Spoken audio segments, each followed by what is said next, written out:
Hello everyone, मेरा नाम है अंकित मिश्रा और आज के इस वीडियो सेगमेंट में मैं आपके लिए लेकर के आया हूँ एक बेहद इंपॉर्टेंट टॉपिक। जैसा कि आप सब जानते हैं कि आखिरी वीडियो में मैंने आपसे डिस्कस किया हुआ था इंडो मेम्ब्रेन सिस्टम के बारे में, जिसमें मैंने आपको कहा था कि वो ज़रूरी इसलिए है पढ़ना क्योंकि अगर आप इंडो मेम्ब्रेन सिस्टम को नहीं समझेंगे तो आप पूरे सेल के कॉन्सेप्ट को समझना आपके लिए अधूरा रह जाएगा। इसीलिए आप सभी से कहना चाहूँगा कि एक बार अगर इस वीडियो को देख रहे हैं तो एक बार इंडो मेम्ब्रेन सिस्टम के वीडियो को जाकर के ज़रूर देखें। बहुत लंबे वीडियोज़ नहीं बना रहा हूँ, बहुत छोटे-छोटे वीडियोस बना रहा हूँ जो आपके लिए बेहद ज़रूरी होगा। तो आज के इस वीडियो सेगमेंट में मैं बात करूँगा 3 सेल ऑर्गेनेल के बारे में, क्योंकि ये तीनों सेल ऑर्गेनेल एक दूसरे से बहुत ज़्यादा एसोसिएटेड होते हैं और इंडिविजुअली इनके फंक्शंस के बारे में भी आज हम बात करने वाले हैं। कंप्लीटली ये वीडियो एनसीईआरटी बेस्ड होगा, तो बहुत ज़्यादा एडवांस चीज़ें इसके अंदर मैं आपको नहीं बताऊँगा। लेकिन हाँ, थोड़ा-सा एनसीईआरटी से थोड़ा-सा आगे-पीछे करके मैंने इस वीडियो को बनाया, क्योंकि जैसा कि आप सब जानते हैं कि अगर आप एनसीईआरटी के पैटर्न से चलेंगे तो वहाँ पे आपको एंडोप्लाज्मिक रेटिकुलम पहले मिलता है, गोल्गी बॉडी बाद में मिलता है और न्यूक्लियस आपको उससे भी ज़्यादा बाद में, मतलब लास्ट में मिलता है। तो जैसा कि मैंने आपको पहले ही बताया हुआ है कि न्यूक्लियस जो है वो ब्रेन ऑफ द सेल है। अगर जब तक आप ब्रेन ऑफ द सेल के बारे में नहीं बताएंगे तब तक आपको सेल का कॉन्सेप्ट ही समझ में नहीं आएगा। तो सबसे पहले हम शुरुआत करते हैं यहाँ न्यूक्लियस से। न्यूक्लियस हमारी सेल का एक ऐसा सेल ऑर्गेनेल होता है जिसे हम ब्रेन ऑफ द सेल कहते हैं, और इसलिए इसको कहते हैं क्योंकि इसके पास में ऐसी चीज है जो हमारे किसी और सेल ऑर्गेनेल के पास में नहीं है। गिने चुनिंदे लोगों के पास में, बट बाकी सेल ऑर्गेनेल के पास में ऐसी चीजें जो है वो प्रेजेंट नहीं है। और वो सबसे इंपॉर्टेंट चीज है, वो है क्रोमोजोम, या जिसे हम लोग जनरली डीएनए, जीन, कुछ भी आप कह सकते हैं, जनरली बेस्ड ये क्रोमोजोम पे ही होते हैं। जनरली जैसा कि आप सब जानते हैं कि ह्यूमन बॉडी के अंदर 46 क्रोमोजोम, मतलब 23 पेयर ऑफ क्रोमोजोम होते हैं, और ह्यूमन बॉडी के सेल में कोई भी फंक्शन जो परफॉर्म किया जाता है वो इन्हीं सेल्स के थ्रू किया जाता है, इन्हीं क्रोमोजोम के थ्रू किया जाता है। चाहे फिर वो स्ट्रक्चर को बनाना हो, चाहे फिर किसी प्रोटीन का बनाना हो, चाहे सेल को अपनी इंफॉर्मेशन को ट्रांसफर करना हो, ये सारी चीजें इन्हीं डीएनए पे डिपेंड करती हैं। और ये डीएनए जो मौजूद होता है, क्रोमोजोम जो मौजूद होता है, ये मौजूद होता है हमारे न्यूक्लियस में। लेकिन इतना बड़ा जीनोम न्यूक्लियस के अंदर कैसे? जैसा कि आप सब जानते हैं कि यूकैरियोटिक न्यूक्लियस जो होता है वो चारों तरफ से न्यूक्लियर इन्वेलप से घिरा हुआ होता है। चारों तरफ से न्यूक्लियर इन्वेलप के घिरे होने के कारण इनमें स्पेस बहुत कम होता है। और जैसा कि आप सब जानते हैं कि हमारा डीएनए इतना बड़ा है कि मतलब अगर मैं पूरे बॉडी के डीएनए को मिला दूं तो आप 7 टाइम अर्थ को रैप कर सकते हो। ये हमारे पूरी बॉडी के जीनोम की लेंथ है, आप इस बात को समझिए। लेकिन इतनी बड़ी लेंथ को हम जो है एक छोटे से क्रोमोसोम के अंदर रखते हैं, उसके लिए रिस्पॉन्सिबल होता है एक बेहद इंपॉर्टेंट प्रोटीन जिसका नाम है हिस्टोन प्रोटीन। तो आइए थोड़ा सा एक ओवरव्यू आपको बताता चलता हूं कि देखिए आपके न्यूक्लियस के अंदर क्या क्या चीजें प्रेजेंट होती है। तो सबसे पहले आपके न्यूक्लियस के अंदर प्रेजेंट होती है वो है क्रोमोजोम। क्रोमोजोम को जब आप बहुत सारे धागे को लपेट देंगे किसी लटाई के अंदर, तो बिल्कुल एक कंडेंस फॉर्म में इकट्ठा हो जाएगा वो धागा, that is a form of chromosome. इसी तरह से जब आप बहुत सारे डीएनए को रैप कर देते हैं हिस्टोन प्रोटीन के साथ में, तो वो जो है बन जाता है क्रोमोसोम। लेकिन क्रोमोसोम इतनी आसानी से नहीं बनता है। सबसे पहले आपका जो डीएनए होता है वो रैप होकर के बनता है क्रोमैटिन, और क्रोमैटिन के बाद तब जब हिस्टोन प्रोटीन और डीएनए जब रैप होकर के आपस में और ज्यादा करीब आ जाते हैं, तो करीब होकर के वो एक सोलेनॉइड बनाते हैं।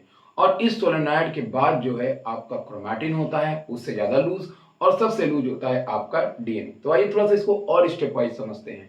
सबसे ज्यादा सॉलिड और कंडेंस, मतलब इकट्ठा, जो बहुत सारे धागे जब इकट्ठा हो जाए उसको हम लोग बोलते हैं क्रोमोसोम। ठीक, उससे धागे को थोड़ा सा ढीला कर दीजिए, आप लटाई में धागे को थोड़ा सा ढीला कर दीजिए, तो वो बन गया सोलेनॉइड, जिसको हम लोग जनरली क्रोमैटिन भी कह सकते हैं, जहां पे बहुत सारे हिस्टोन प्रोटीन और डीएनए आपस में बहुत करीब करीब होते हैं।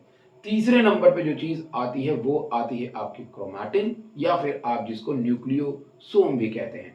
न्यूक्लियोसोम एक ऐसा स्ट्रक्चर है जिसको आप आगे की क्लासेस में जाकर के बहुत डिटेल में पढ़ने वाले हैं। न्यूक्लियोसोम में कुछ होता नहीं है। न्यूक्लियोसोम दरअसल एक ऐसा स्ट्रक्चर है जिसमें हिस्टोन प्रोटीन बीच में होता है और उसके चारों तरफ आपको डीएनए रैप हुआ दिखाई देता है। और आखिरी में जब आपका हिस्टोन प्रोटीन हट जाता है और आप डीएनए को खींचेंगे, तो डीएनए आपका बिल्कुल अलग हो जाएगा, हिस्टोन प्रोटीन अलग हो जाएगा। मतलब डीएनए डीएनए से हिस्टोन मिला तो क्रोमैटिन, और जब बहुत सारे क्रोमैटिन मिल गए तो क्रोमोसोम। यही चीज जो है वो आपको देखने को मिलती है आपके न्यूक्लियस के अंदर। और ये सारी चीजें हमें किसी भी सेल ऑर्गेनेल के अंदर या सेल के अंदर देखने को नहीं मिलती है। स्पेशली प्रोकैरियोटिक सेल की बात हम करेंगे तो वहां नहीं मिलती है आपको। यूकैरियोटिक सेल में ही आपको ये सारी चीजें देखने को मिलती है। इसीलिए न्यूक्लियस एक ब्रेन ऑफ द सेल है जिसके पास में बहुत सारी इंफॉर्मेशन होती है एक क्रोमोसोम के अंदर। सोचिए, ऐसे तो 46 क्रोमोसोम है, तो ये पूरा का पूरा एक मॉडल आपको बना करके रखना है, बट विदाउट हिस्टोन प्रोटीन आप इस चीज को इमेजिन कर ही नहीं सकते हैं। तो आइए बात करते हैं हम थोड़ा सा न्यूक्लियस के बारे में। और न्यूक्लियस चारों तरफ से एक न्यूक्लियर इन्वेलप से घिरा होता है, जो कि एक डबल मेम्ब्रेन स्ट्रक्चर होता है, नंबर वन। नंबर दूसरी बात यह है कि जब आप अपने न्यूक्लियस को देखते हैं तो न्यूक्लियस के अंदर एक फ्लूइड पाया जाता है जिसे हम लोग जनरली न्यूक्लियोप्लाज्म कहते हैं। और यही नहीं, जब आप न्यूक्लियस को बहुत गौर से देखते हैं तो न्यूक्लियस के अंदर एक गोल सर्कुलर सा स्ट्रक्चर देखने को मिलता है जिसका काम होता है आरएनए बनाना। और ये कुछ और नहीं, राइबोसोमल आरएनए बनाने वाली एक ऑर्गेनेल होता है जो कि न्यूक्लियस के अंदर होता है, जिसे हम लोग जनरली न्यूक्लियाई या फिर न्यूक्लियोलस का नाम जो है वो देते हैं। न्यूक्लियोलस ज्यादातर जब हम एक की बात करते हैं तो उसको हम न्यूक्लियोलस बोलते हैं, लेकिन कई न्यूक्लियस के अंदर आपको कई देखने को मिलते हैं, तो इस कंडीशन में हम उसे न्यूक्लियोलाई का नाम जो है वो देते हैं। और ये तब जाकर के डेवलप हुआ या ये तब जाकर के हमको दिखा जब हमारे पास में अच्छे माइक्रोस्कोप थे, क्योंकि पहले तो हम सेल को देख लें, यही बहुत बड़ी बात थी, फिर उसके बाद हम लोग न्यूक्लियस को देख लें, ये एक बहुत बड़ी बात थी। अब न्यूक्लियस के अंदर एक छोटे से न्यूक्लियोलस को देखने के लिए हमें जरूरत पड़ी इलेक्ट्रॉन माइक्रोस्कोप की। यहाँ पे जैसा कि मैंने कहा कि चारों बैरियर होता है, जिसमें कि आपका जो बैरियर होता है जिसे आप जो आपका न्यूक्लियर इन्वेलप होता है, उस न्यूक्लियर इन्वेलप के बीच बीच में आपको छोटे छोटे पोर्स देखने को मिलते हैं। ठीक है, मतलब अगर मान लीजिए ऐसा एक सर्कुलर सा ऐसा है और बीच बीच में एक पोर है, तो मतलब पूरा सर्कल लाइन तो बीच बीच में इंटरप्टेड हो गई ना भाई। तो बीच बीच मतलब पूरे एक गोल बॉल में या गोल न्यूक्लियस के अंदर आपको बीच बीच में छोटे छोटे न्यूक्लियर पोर दिखाई देते हैं। दरअसल इन न्यूक्लियर पोर का काम होता है साइटोप्लाज्म से चीजों को न्यूक्लियस के अंदर जाना या फिर न्यूक्लियस से साइटोप्लाज्म के अंदर आना। ये दो काम दरअसल ये न्यूक्लियर पोर कहते हैं। लेकिन रिमेंबर, ये न्यूक्लियर पोर जो होते हैं इनके पास कुछ स्पेसिफिक प्रोटीन होती है जिसके कारण वही चीजें न्यूक्लियस के अंदर बाहर आ जा सकती हैं जिसको न्यूक्लियस चाहता है। सारी चीजें न्यूक्लियस के अंदर अलाउ नहीं होती हैं। जबकि वहीं पे अगर हम बात करते हैं तो जब आप न्यूक्लियस को देखते हैं तो न्यूक्लियस के आउटर मेम्ब्रेन की तरफ, जैसा कि मैंने कहा कि न्यूक्लियस की जो न्यूक्लियर एनवेलप होता है वो एक डबल मेम्ब्रेन स्ट्रक्चर है, और उसकी आउटर मेम्ब्रेन जो होती है उससे लगी हुई ही मौजूद होती है आपकी एंडोप्लाज्मिक रेटिकुलम। एंडोप्लाज्मिक रेटिकुलम एक बेहद इंपॉर्टेंट स्ट्रक्चर बन जाता है क्योंकि ये बिल्कुल जुड़ा हुआ होता है हमारे न्यूक्लियर एनवेलप से। और इसीलिए जब भी आप न्यूक्लियस के डायग्राम को देखते हैं तो उसके साथ आपको एंडोप्लाज्मिक रेटिकुलम जुड़ा हुआ मिलेगा। इसीलिए न्यूक्लियस सबसे पहले अपने डीएनए को प्रोटीन बनाने के लिए जिस ऑर्गेनेल के पास भेजता है वो है एंडोप्लाज्मिक रेटिकुलम। अब बात कर लेते हैं, इसी चलते थे एंडोप्लाज्मिक रेटिकुलम की। तो एंडोप्लाज्मिक रेटिकुलम जो होता है वो जनरली हमारा जाना जाता है प्रोटीन सिंथेसिस के लिए, क्योंकि रफ एंडोप्लाज्मिक रेटिकुलम कंटेन करता है राइबोसोम, और यही राइबोसोम जो है वो प्रोटीन के लिए बेहद जरूरी है, क्योंकि विदाउट राइबोसोम प्रोटीन बनाना नामुमकिन है। और वही चीज आपके रफ एंडोप्लाज्मिक रेटिकुलम के ऊपर प्रेजेंट होती है। रफ एंडोप्लाज्मिक रेटिकुलम और स्मूथ एंडोप्लाज्मिक रेटिकुलम के बारे में मैं अभी अलग से आपसे बातें करने वाला हूं, लेकिन अभी यहाँ पे हम बात करने वाले न्यूक्लियस के बारे में, तो आइए और भी इसके बारे में हम लोग जान लेते हैं। जैसा कि मैंने कहा कि न्यूक्लियस के अंदर जो आपका पूरा का पूरा जो मैट्रिक्स होता है जिसे हम लोग जनरली न्यूक्लियोप्लाज्म कहते हैं, उसी के अंदर आपका न्यूक्लियोलस जो होता है वो प्रेजेंट होता है। न्यूक्लियोलस एक स्फेरिकल स्ट्रक्चर है जिसका काम है राइबोसोमल आरएनए को बनाना, और यही राइबोसोमल आरएनए राइबोसोम को बनाने में मदद करते हैं। इसीलिए हम इनको राइबोसोम की या प्रोटीन या राइबोसोम फैक्ट्रीज भी बोल सकते हैं, इसको हम लोग जनरली कह सकते हैं। अब अगर हम बात करते हैं तो आपकी बॉडी के अंदर जो न्यूक्लियस होता है वो इंपॉर्टेंट इसलिए क्योंकि उसके अंदर क्रोमोसोम प्रेजेंट होता है। लेकिन जब आप क्रोमोसोम के स्ट्रक्चर को देखते हैं तो क्रोमोसोम आपको थोड़ा एक्स शेप का दिखाई देता होगा, है ना। दरअसल क्रोमोसोम में दो आर्म आपको दिखाई देते हैं, एक आर्म आप क्यू देखते हैं और एक आर्म आप पी देखते हैं। बीच में जो रीजन होता है बिल्कुल जुड़ा हुआ, उस रीजन को दरअसल हम लोग सेंट्रोमियर कहते हैं। यही सेंट्रोमियर जो होते हैं वो क्रोमैटिड्स को आपस में जोड़ने का काम जो है वो करते हैं, और ये बेहद इंपॉर्टेंट होते हैं। सेंट्रोमियर के बगैर आप कभी भी क्रोमोसोम की स्टडी या फिर उनका नॉमेनक्लेचर नहीं कर सकते, क्योंकि आपके सेल के अंदर बहुत टाइप के क्रोमोसोम प्रेजेंट होते हैं जिसके बेसिस पे हम क्रोमोसोम को दरअसल हम मतलब बहुत सारे क्रोमोसोम प्रेजेंट होते हैं। और ये हम कैसे कहते हैं कि बहुत सारे टाइप के क्रोमोसोम, दरअसल सेंट्रोमियर की पोजीशन के बेसिस पे हम क्रोमोसोम को अलग अलग नामों से जानते हैं। जब यही क्रोमोसोम, जो आप क्रोमोसोम की जो बात कर रहे हैं, मैंने आपको प्रीवियस वीडियो में ही बताया हुआ था कि क्रोमोसोम के पास में बहुत बड़ा जीनोम होता है। एक क्रोमोसोम के पास में इतना बड़ा जीनोम होता है कि उसमें तकरीबन 3000 तक कैरेक्टर स्टोर करने की कैपेबिलिटी होती है और 3000 जीन्स प्रेजेंट होते हैं। तो आप समझ सकते हैं कि एक क्रोमोसोम की इंपॉर्टेंट क्या होती है। दरअसल क्रोमोसोम जो होता है उसमें जो बीच का पोर्शन होता है उसे हम लोग सेंट्रोमियर कहते हैं। लेकिन जब सेल डिवीजन होता है, सेल डिवीजन के टाइम पे वहां पे एक और प्रोटीन मौजूद होती है, एक और साइट मौजूद होता है जिसे कि हम लोग काइनेटोकोर कहते हैं। काइनेटोकोर की एक बहुत बड़ी इंपॉर्टेंट बन जाती है कब? तब बन जाती है जब सेल डिवीजन का टाइम शुरू होता है तब। दरअसल सेंट्रोमियर के बेसिस पे हमने क्रोमोसोम को अलग अलग पार्ट्स में डिवाइड किया हुआ है। आइए जानते हैं कि कौन कौन सी पार्ट हैं। सबसे पहले क्रोमोसोम आपके मेटासेंट्रिक होते हैं। मेटासेंट्रिक क्रोमोसोम के स्ट्रक्चर को जब आप देखेंगे तो उसमें जो सेंट्रोमियर है वो बिल्कुल सेंटर में होता है, इसीलिए हम इनको मेटासेंट्रिक कहते हैं। उसी के बाद हम एक दूसरा कहते हैं सब मेटासेंट्रिक, मतलब जब आपका सेंट्रोमियर थोड़ा सा मिडिल पोर्शन से हल्का सा ऊपर नीचे होता है तो इसे हम लोग सब मेटासेंट्रिक कहा देते हैं। वहीं पे दूसरी तरफ अगर सेंट्रोमियर थोड़ा अपर साइड में या फिर थोड़ा सा मतलब कि क्या बोलते हैं उसको, टर्मिनल पोर्शन की तरफ है, तो इस तरह के क्रोमोसोम को हम लोग एक्रोसेंट्रिक का नाम देते हैं। और जब बिल्कुल टर्मिनल पे अगर आपका सेंट्रोमियर प्रेजेंट है तब हम इसको जो है वो टीलोसेंट्रिक का नाम जो है वो दे देते हैं। तो इस तरह से हमने क्रोमोसोम को अलग अलग पार्ट्स में डिवाइड किया है। क्रोमोसोम में किसी किसी क्रोमोसोम में आपको जो है ऊपर की तरफ एक कॉन्स्ट्रिक्शन से, एक कॉन्स्ट्रिक्शन तो सेंट्रोमियर वाला जो है कॉन्स्ट्रिक्शन मतलब पचका हुआ एरिया, ठीक है, एक तो वो एरिया है जहां पे सेंट्रोमियर प्रेजेंट है। लेकिन किसी किसी क्रोमोसोम में कई ऐसे और भी एरिया होते हैं जहां पर वो थोड़े से धसे हुए या पिचके हुए होते हैं या कॉन्स्ट्रिक्टेड होते हैं। उस एरिया को हम लोग सैटेलाइट कहते हैं। सैटेलाइट का यूज आप क्लास 12th में पढ़ेंगे, जब आप डीएनए फिंगरप्रिंटिंग वगैरह को जानेंगे तब इसका रोल बहुत ज्यादा बढ़ जाता है। तो दरअसल ये पूरी बात है आपके क्रोमोसोम की, सॉरी आपके न्यूक्लियस की, जो कि आपको तकरीबन तकरीबन समझ में आ गई होगी। अब हम लोग बात करते हैं अपने अगले सेल ऑर्गेनल की। जैसा कि मैंने आपको बताया कि हमारे न्यूक्लियस से जुड़ा हुआ, उसके डबल मेम्ब्रेन से जुड़ा हुआ एक सेल ऑर्गेनल होता है जिसे जनरली हम लोग एंडोप्लाज्मिक रेटिकुलम कहते हैं। एंडोप्लाज्मिक रेटिकुलम मतलब कि आप ये समझ लीजिए कि इसके दो तीन इतने बड़े काम हैं जिसको मतलब मैं आपको अगर बताऊं तो इसके बगैर सेल सर्वाइव ही नहीं कर सकता है। कैसे नहीं कर सकता है, आइए इनके कामों के बारे में जानते हैं। दरअसल एंडोप्लाज्मिक रेटिकुलम एक डबल मेम्ब्रेन स्ट्रक्चर होता है, पहली चीज ये जान लीजिएगा।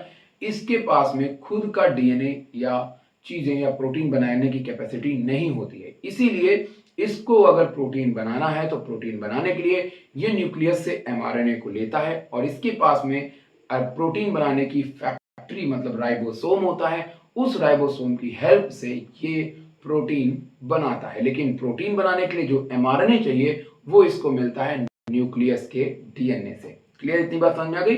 तो न्यूक्लियस ने अपने डीएनए से पहले एमआरएनए बनाया न्यूक्लियस के अंदर और फिर किसके पास भेज दिया, एंडोप्लाज्मिक रेटिकुलम के पास। एंडोप्लाज्मिक रेटिकुलम में दो पार्ट होते हैं, एक होता है rough endoplasmic reticulum and second one is smooth endoplasmic reticulum. Structure के बेसिस पे हम इसको रफ और स्मूथ बोल सकते हैं। जिनकी सरफेस पे राइबोसोम होगा वो थोड़े खुरदुरे होंगे, उन्हें हम रफ कहेंगे, और जिनके सरफेस पे राइबोसोम नहीं होगा वो स्मूथ होंगे, उन्हें हम स्मूथ एंडोप्लाज्मिक रेटिकुलम। लेकिन फंक्शनली ये बहुत वेरी करते हैं, क्योंकि जाहिर तौर पर रफ एंडोप्लाज्मिक रेटिकुलम के पास में राइबोसोम है तो उसका तो एक सूत्री कार्यक्रम है प्रोटीन का बनाना। लेकिन what about smooth endoplasmic reticulum? Smooth endoplasmic reticulum एक बेहद इंपॉर्टेंट स्ट्रक्चर बन जाता है। वो इसलिए बन जाता है, दरअसल बात ये होती है कि स्मूथ एंडोप्लाज्मिक रेटिकुलम के दो बेसिक फंक्शन हैं। तो बहुत सारे फंक्शन मैं उसको भी डिस्कस करूंगा, लेकिन दो बहुत बेसिक फंक्शन है। नंबर वन जो फंक्शन होता है वो होता है प्रोलिपिड की सिंथेसिस करना। अब आपको पता है कि आपकी सेल जब डिवाइड करती है तो नई सेल बनती है। नई सेल बनने के टाइम पे आपको प्लाज्मा मेम्ब्रेन बनानी पड़ती है। प्लाज्मा मेम्ब्रेन को बनाने के लिए हमें जरूरत पड़ती है लिपिड की। दरअसल वो जो लिपिड बनती है, प्रोटीन तो बनी रही है, सेल तो बना ही रही प्रोटीन, लेकिन जो लिपिड है, लिपिड को बनाने के लिए रिस्पॉन्सिबल होता है स्मूथ एंडोप्लाज्मिक रेटिकुलम। एक तरह से हम ये कह सकते हैं कि आपके प्लाज्मा मेम्ब्रेन या फिर आपके सेल का एक साइटोस्केलेटन बनाने में प्लाज्मा ये एंडोप्लाज्मिक रेटिकुलम का बहुत बड़ा रोल होता है। तो इसीलिए एंडोप्लाज्मिक रेटिकुलम लिपिड सिंथेसिस के लिए जाना जाता है। कहीं पे भी अगर किसी भी ऑर्गेनेल को किसी भी तरह की मेम्ब्रेन में लिपिड की जरूरत है तो उसे आपका endoplasmic reticulum, smooth endoplasmic reticulum SER उसे पूरी करता है। साथ में दूसरी इसका मेन इंपॉर्टेंट फंक्शन है, अब उस इंपॉर्टेंट फंक्शन को बहुत ध्यान सुनेंगे। आपकी बॉडी के अंदर बहुत सारे ऐसे हार्मोन्स होते हैं जो प्रोटीनियस होते हैं और बहुत सारे ऐसे होते हैं जो स्टेरॉयडल होते हैं। दरअसल ये जो स्टेरॉयडल हार्मोन्स होते हैं, अगर आप बात करेंगे तो मैं बगल में आपको चार्ट दे दे रहा हूँ, कुछ स्टेरॉयडल हार्मोन्स के नाम आपको दिए गए हैं। इन स्टेरॉयडल हार्मोन्स को बनाने का काम भी गोल्जी अपैरेटस का होता है। और मैं आपको बताता चलूं कि अगर ये हार्मोन्स नहीं बनेंगे तो फिर ये जान लीजिए कि आपकी सेल कभी भी एक सिग्नल को दूसरे सेल तक नहीं भेज पाएगी। तो इन के लिए हार्मोन्स को बनाने के लिए भी आपको जरूरत पड़ती है स्मूथ एंडोप्लाज्मिक रेटिकुलम की। कौन से हार्मोन्स को? स्टेरॉयडल हार्मोन्स को। अब हम आगे की तरफ बात करते हैं। जैसा कि मैंने आपको बताया कि दो आपके एंडोप्लाज्मिक रेटिकुलम है, स्मूथ एंड रफ, दोनों के फंक्शन को मैंने आपके सामने मेंशन कर दिया। अब जस्ट एंडोप्लाज्मिक रेटिकुलम के पास ही में मौजूद होता है हमारा एक और स्ट्रक्चर जिसे हम लोग बोलते हैं गोल्जी अपैरेटस या फिर गोल्जी बॉडी का नाम देते हैं। दरअसल पहले इसका नाम कुछ और था, लेकिन कैमिलो गोल्जी ने जब इसकी खोज की तब से इसका नाम गोल्जी बॉडी ही पड़ गया। गोल्जी बॉडी की अगर मैं बात करता हूँ तो गोल्जी बॉडी में फ्लैट टाइप की एक डिस्क पाई जाती है। जब कई डिस्क आपस में मिलती है जिसे हम लोग सिस्टर्नी कहते हैं, तो मिल करके ये गोल्जी बॉडी बनाते हैं। दरअसल जब आप गोल्जी बॉडी को देखेंगे तो ऐसा लगेगा कि ऊपर का स्ट्रक्चर जो है वो थोड़ा सा कॉन्वेक्स है, और जब आप नीचे से देखेंगे तो आपको ऐसा लगेगा कि नीचे से स्ट्रक्चर थोड़ा सा कॉनकेव है। दरअसल ऊपर का जो कॉन्वेक्स स्ट्रक्चर होता है उसे हम लोग सिस कहते हैं, और नीचे का जो कॉनकेव स्ट्रक्चर होता है उसे हम लोग क्या बोलते हैं? ट्रांस कहते हैं। या फिर आप जनरली एक नाम और समझ सकते हैं कि आपके गोल्जी बॉडी के ऊपर के स्ट्रक्चर को सिस और नीचे के स्ट्रक्चर को हम लोग ट्रांस के नाम से जानते हैं। दरअसल ये स्ट्रक्चर क्या है? जैसा कि मैंने आपको बताया था कि गोल्जी बॉडी का मेन काम होता है वो होता है आपके प्रोटीन का मॉडिफिकेशन और उसका पैकेजिंग करना, ये मेन काम होता है। तो सबसे पहले एंडोप्लाज्मिक रेटिकुलम से पैक होने के लिए जो प्रोटीन आती है वो गोल्जी बॉडी के सिस पोर्शन पे आती है, ठीक। और ट्रांस पोर्शन जो नीचे वाला पोर्शन होता है वहां पे वेसिकल्स बनते हैं जहां पे उन प्रोटीन को पैक किया जाता है। तो इस तरीके से सिस पोर्शन पे सबसे पहले प्रोटीन आती है, और आने के बाद उन प्रोटीन में मॉडिफिकेशंस होता है, सिग्नल्स ऐड किए जाते हैं कि उन प्रोटीन को कहां जाना है, फिर उनकी पैकेजिंग करके वेसिकल्स के अंदर बना करके उन प्रोटीन्स को भेजा जाता है। क्योंकि ट्रांस पोर्शन की तरफ अगर आप देखेंगे तो आपको बहुत सारे वेसिकल्स आपको दिखाई देते हैं। दरअसल आपका जो लाइसोसोम होता है वो भी एनिमल सेल्स के अंदर डिराइव्ड होता है आपके गोल्जी बॉडी से। इसीलिए रेयर कंडीशन में कभी कभी प्लांट सेल्स के अंदर भी लाइसोसोम देखने को मिलता है, लेकिन लाइसोसोम प्लांट के अंदर वो काम नहीं करता है जो वो एनिमल्स के अंदर परफॉर्म करता है। होपफुली आपको ये सारी बातें समझ में आ गई। बातें समझ में आ गई तो वीडियो को लाइक कर दीजिएगा, चैनल को सब्सक्राइब कर दीजिएगा और लगे रहिएगा इसी तरह से स्टडी के वीडियोस पाने के लिए, इसी तरह से एनसीईआरटी बेस्ड वीडियो पाने के लिए। और अगर आप इस तरह के स्टडी कंटेंट को और देखना चाहते हैं और पढ़ना चाहते हैं तो आप मेरी बुक परचेस कर सकते हैं, विधान हैंडबुक बायोलॉजी पार्ट 1। इस बुक के अंदर मैंने न केवल और केवल एनसीईआरटी को समेट करके रख दिया है, बल्कि कि इस बुक के अंदर मैंने जो है बहुत सारे 2000 प्लस क्वेश्चंस रखे हुए हैं विद सॉल्यूशन के साथ में। तो आप उसको जाकर के बुक परचेज कर सकते हैं। ये बुक पूरी तरह से कलरफुल है, ये आपको मीशो पे और अमेजोन पे देखने को मिल जाएगी, और आप इसको मेरे से डायरेक्टली भी परचेज कर सकते हैं। तब तक के लिए टाटा बाय बाय।